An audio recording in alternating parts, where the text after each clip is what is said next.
debido a que 3 de esos reclusos que se supone que tenían que haber sido trasladados de un calabozo policial hacia la cárcel de Tocorón, pues aparecieron muertos. Y los familiares han señalado que es imposible que estén muertos porque se suponía que tenían que estar privados de libertad. Pero la realidad es que con complicidad de los funcionarios Ulises Manuel Farías, que para el momento de su detención había ya salido de la dirección de Poliaragua y se desempeñaba como jefe de la Policía Nacional en el estado Carabobo, y del señor Gabriel Enrique Cuevas, supervisor jefe de Poliaragua, pues bueno, estos señores que hoy están detenidos son los responsables directos, en primer término, de esta peligrosa fuga que tiene que estar sometida hoy a la población a terror, y lo digo con todas sus letras, porque insisto en que se trata de delincuentes de alta peligrosidad. Lamentablemente, hasta este momento, la irresponsabilidad del Ministerio de Asuntos Penitenciarios, de manera directa, en manos de quien lo dirige, la señora Iris Varela, se pone de manifiesto porque no se ha pronunciado sobre este grave hecho que hoy tiene en velo a toda la comunidad, a todos los ciudadanos de nuestro país. En este marco, pues, se aprueba hoy en segunda discusión la ley de calabozos policiales, que tiene su origen en una necesidad, que es la de regular que, en efecto, las únicas 48 horas y ni una más que debe pasar una persona en un calabozo policial cuando es detenida pueda cumplirse, y que no se sigan convirtiendo los calabozos policiales en centros de reclusión que mantienen en zozobra al país. Porque en efecto se han convertido en cárceles paralelas, y hoy lo que estamos viendo es que los funcionarios policiales, que se supone que tienen que estar dedicados al resguardo de la colectividad, estén convertidos en custodios, y en este caso en custodios corruptos que son cómplices de hechos tan graves como estos. Nosotros queremos destacar que estos señores, como específicamente Ulises Manuel Farías, cuando fue director de Poliaragua, se negó a cumplir una orden judicial para liberar a 27 estudiantes que habían sido privados de libertad ilegalmente, estudiantes de la UPEL. Se negaba, pues, a liberar a presos políticos, pero sí era cómplice del llamado Tren de Aragua para liberar ilegalmente y por las vías de la corrupción o el cohecho a estos delincuentes que hoy tienen en zozobra a nuestro país. Y además el país entero recuerda cómo esta banda criminal tiene a todo este sector de nuestra Venezuela hoy en estado de zozobra. Por eso la Asamblea Nacional hoy sigue cumpliendo con sus funciones, quedará en manos de quienes usurpan el Ejecutivo Nacional la responsabilidad de que Venezuela siga sumida en la grave crisis de inseguridad que hoy vivimos, que se suma, por supuesto, a nuestra crisis humanitaria, y que además hoy Venezuela lamentablemente es el país más inseguro del mundo, entre otras cosas a causa de estos graves hechos que son responsabilidad directa del Estado venezolano a través, repito, del Ministerio de Asuntos Penitenciarios. El día de hoy, diputadas, se han anunciado sanciones contra personas vinculadas al entorno del presidente Nicolás Maduro, entre ellas ya floreció el señor Emery. Sí, bueno, recientemente hemos visto esta información, acaba de salir. Lo poco que conocemos a esta hora es que en efecto ha habido nuevas sanciones contra algunos funcionarios del Estado. Nosotros queremos destacar de nuevo, y esto es muy importante, que estas sanciones son de carácter personal, que son contra ciudadanos que presuntamente están, o que el país ha visto, corrijo, incursas en graves hechos de violación de derechos humanos o en otros crímenes, y por ello se les sanciona de manera directa o personal. Pretender justificar la crisis que hoy vive nuestra Venezuela en sanciones de carácter personal es poco menos que absurdo, y es una burla de nuevo a la nacionalidad venezolana, a cada ciudadano venezolano que sabe cuáles son los únicos responsables de la crisis que hoy vivimos, y en efecto son los corruptos que se han robado nuestros dineros y que hoy están siendo sancionados de manera personal, repetimos, por el gobierno de Estados Unidos, que tiene derecho, en aras de su soberanía, que tanto se cacarea acá el tema de la soberanía, a darle el tratamiento a los corruptos y a los violadores de derechos humanos que bien tengan. Si no quieren ellos ninguna relación con el imperio gringo, pero sí con el chino, por cierto, porque se parece que sí les gusta, y vemos cómo hay un buque chino anclado hoy en costa venezolana, es un supuesto buque hospital que en efecto no hace más que poner de manifiesto la crisis humanitaria que hay en Venezuela y la discriminación a la hora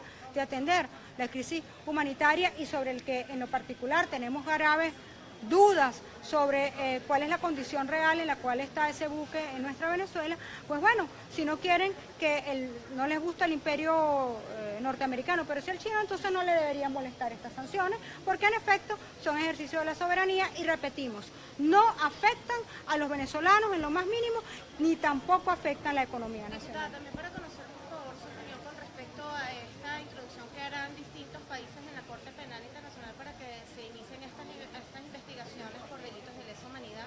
Sí, fíjate, ya la Corte Penal Internacional ha iniciado una investigación preliminar al respecto.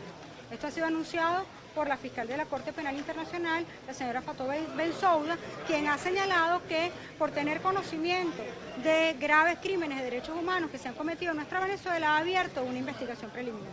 Lo que han anunciado algunos países de la región de nuestra América es que en efecto van a solicitar que se consolide esta investigación preliminar que se ha abierto y que se convierta ya en una investigación formal y definitiva. A ello tienen derecho los países miembros, como lo establece claramente el Estatuto de Roma, y ellos estarán consignando, según la información que nosotros hemos obtenido, una serie de probanzas. Nosotros queremos destacar que desde la Comisión de Política Interior hemos estado también, como ustedes bien saben, y nos han acompañado en ese proceso, consignando probanzas de lo que nosotros hemos adquirido como tales en la Comisión de Política Interior, desde testimonios hasta otros documentos, como incluso el documento que ha aprobado el grupo de expertos de la OEA y el documento que ha aprobado el Comité de Derechos Humanos de las Naciones Unidas, donde también se evidencia la grave violación en materia de derechos humanos en nuestro país, que además evidentemente constituyen crímenes de lesa humanidad previstos en el Estatuto de Roma. En esta actividad que se viene desarrollando de distintos países, también vemos ayer al presidente Nicolás Maduro reiterando unas acusaciones contra México, Colombia y Chile, y México, Colombia y Chile respondiendo a su vez. De hecho, el presidente Iván Duque pedía un cerco diplomático contra Venezuela, y el vocero de la Cancillería de Chile hablaba de que esto era para distraer sobre la crisis migratoria. ¿Cree usted que estas son estrategias que estaría haciendo el gobierno venezolano para distraer precisamente también estas denuncias que se vienen haciendo en la Corte Penal Internacional y lo que esté surgiendo en la Asamblea General de la ONU en estos días? Sí, en efecto esto parece una respuesta del señor Nicolás Maduro contra los países que están listando a la Corte Penal Internacional, porque conociendo el mecanismo del estatuto, él tiene derecho a una especie de contrademanda contra los países que están ejerciendo esta denuncia en contra de funcionarios, repito, no del país, no de nosotros como nacionales. Esto es en defensa de los nacionales, de los venezolanos. Entonces pareciera que Maduro lo que está es tendiendo la cama para tratar de tener algún tipo de mecanismo de protección ante la Corte Penal Internacional.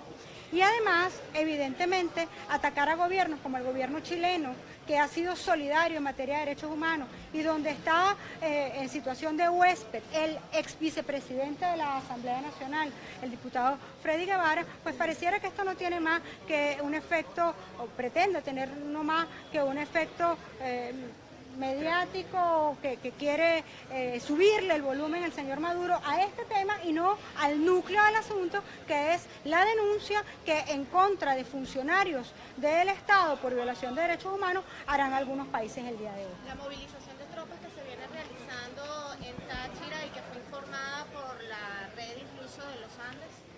Bueno, la verdad es que nosotros no tenemos conocimiento de esa movilización y sobre eso quisiéramos tener más información antes de pronunciarnos. Pero de lo que sí debemos pronunciarnos hoy, si ustedes nos lo permiten, es sobre la violación a la libertad de expresión que ha venido dándose en estos días en el país. El día de ayer vimos la gravísima detención de un periodista, de Isnardo Bravo, a quien no solamente se le retuvo en el aeropuerto de Maiquetía cuando salía del país con su menor hijo, sino que además hemos visto hoy también la detención de un periodista que estaba tomando fotos alrededor del buque chino. En los países donde hay democracia, ser periodista no es delito. En los países donde ser periodista e informar es delito, usted ve que ocurren cosas como esta y en efecto no podemos hablar bajo ninguna circunstancia de democracia. El día de ayer la Comisión de Política Interior estuvo acompañando a los periodistas que estaban cubriendo la noticia de Isnardo Bravo y que fueron ilegalmente retenidos. Algunos de ellos están aquí hoy. Esas cosas absurdas que pasan en el país, donde tiene que ir un diputado a vigilar que a sus periodistas no se los lleven presos y a ser testigos de que los periodistas estaban ahí.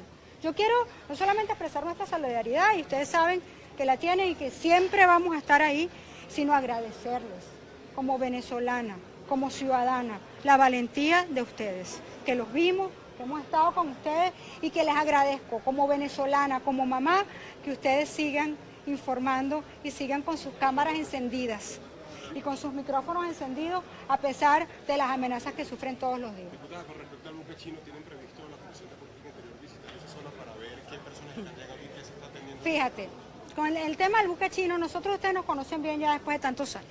Nosotros somos muy serios con las opiniones que emitimos. Ahí hay dos cosas importantes.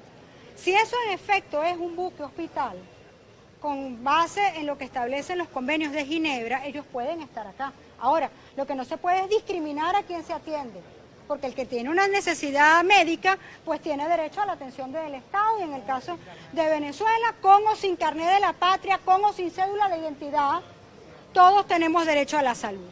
Bien, ahora, nosotros hemos visto con preocupación algunas declaraciones de personeros del Estado que han dicho que se trata de una operación militar. Si esto es una operación militar y esto no es un buque hospital, sino un buque de guerra, entonces eso requeriría autorización de la Asamblea Nacional conforme al artículo 186, numeral 11 de la Constitución.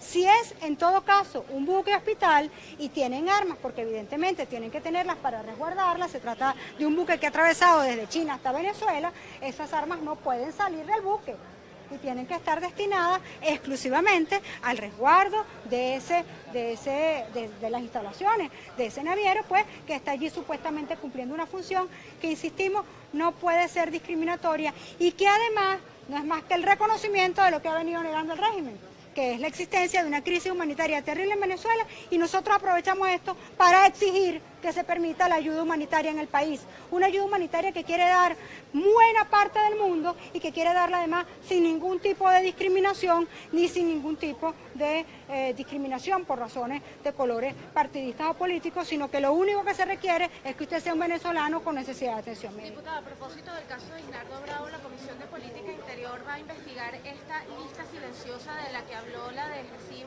al periodista, que estaría existiendo y que se activaría una vez que esas personas que están en esa lista, en esa alerta, intentan salir del país. Sí, nosotros estamos ya investigando eso. Lamentablemente ustedes conocen bien cómo se prohíbe a la Comisión de Política Interior que actúe en determinados casos. Sin embargo, con el caso de Isnardo, ayer mismo nosotros abrimos la investigación, y así como lo hicimos con Ángelo Vázquez, el bebé de 3 años, que la investigación no cerró porque el bebé está con su mamá, el caso de Isnardo no se cierra porque Isnardo ya está en libertad.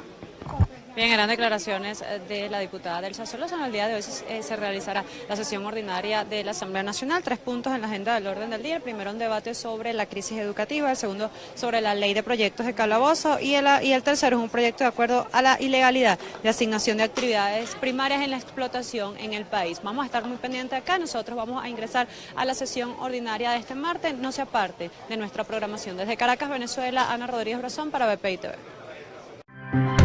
Esta transmisión es una presentación de Salvador Peluquería. Visítanos en Maracaibo, Ciudad Ojeda, Acarigua, Santa Bárbara del Zulia, Paraguaná, Panamá, República Dominicana, Miami, Curazao y próximamente en Italia. Only for Men. Centro San Ignacio, Nivel Blandín, Caracas. K-Export. Envíos de carga aérea y marítima. Deja todo en nuestras manos. Estamos ubicados en la 8200 Noroeste, 30 Terras, Doral, Miami. Tranquility at Doral, Salón and Spa. Estamos ubicados en la 9566 Northwest, calle 41 del Doral, Miami.